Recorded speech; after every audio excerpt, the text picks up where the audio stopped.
Um, Memories. Well, I guess what it was that Carol and I were both working as freelance artists in the animation business. And we spent a lot of time listening to the radio while we did this menial labor. And we're always getting really frustrated by what we were hearing. We'd already been working together for about 5-6 years at that point, as just writing as a hobby. And I kind of guess sort of forced us into, you know, forming a band, because we kept saying, well, what are these people doing? It's so sort of kind of dull and apathetical, and nobody's really doing anything exciting, or at least that's what we felt at the time. And that's what really got us into forming a band and doing our own music, which was, at the time in Toronto, not really something that you could do and make a living, because most of the bands were doing, if they weren't already established bands that had been playing for a long time, were usually doing top 40 or, you know, other people's material.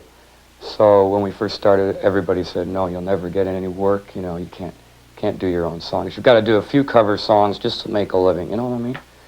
So we said, forget it, and kept doing what we wanted to do, and started basically by playing in one club or two clubs all the time and building up an audience. And now the rest is history. It really only took about a year to get sort of acceptance. How do you think people perceived you then?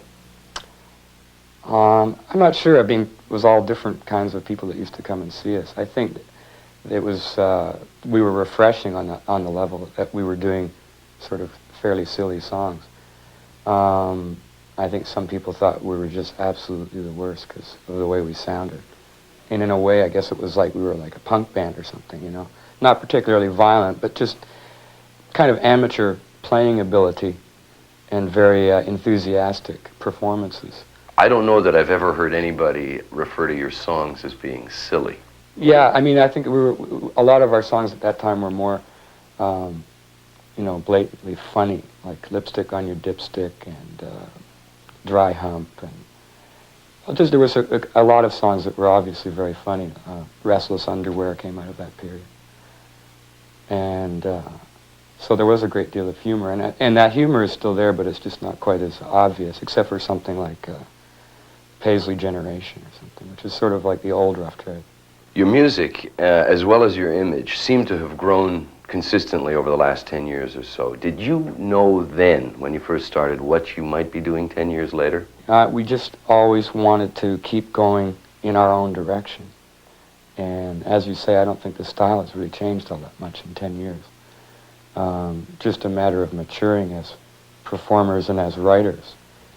But 10 years down, we wanted to be internationally known, and we're still working on it. You've just completed a great new video for the song Territorial. Tell me where the concept came from and why you used certain images. Well, actually came from the director, Les Rose, and the visuals came from him as well, and the art director, Henry, I can't remember his last name. And what they had originally scripted was the song Weapons, and using the imagery that they had, we sort of said in midstream changed our minds to Territorial, which gave them a headache. But anyway, they sort of adapted what they had originally intended to do with Weapons to fit Territorial. And in essence, it's a Chinese puzzle, or a sort of intricate puzzle of oblique images. We talked about doing a video and not doing one where it was a literate sort of version of the song, in other words, visualization of the lyrics, but rather doing something that didn't really have anything to do with the song, or try to kind of treat it obliquely at least. So his concept was to come up with images, lots of images, and make them all fit like a puzzle. And if you watch it 3 or 4 times, you start to pick out things that you didn't see the first time. Like when she pushes, well, never mind, I won't say. But anyway, there's little sort of things that if you watch it 4 times, you start to see them again, things that you didn't see before. So it's kind of like a puzzle, and we wanted to make something that was oblique and not so related to the song. When we sit down to write, we won't sit down and compromise ourselves. Although I shouldn't say that, but I mean, I don't think we've done it yet. I don't think Carol would do it, especially with her lyrics. I mean, it's much easier for me because music is kind of like Esperanto. What does it really mean anyway?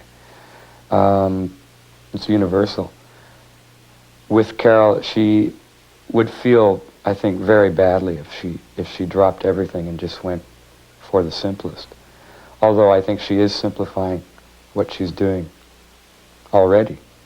But so it is in the back of the mind that you're trying to create something that will be broad appeal and also in the front of our mind to stretch the boundaries and to not give people something that's just like everything else, but try to make them think or to make them react some way strongly, whether it be to laugh or to say I hate it or to say I love it or to have it have some meaning.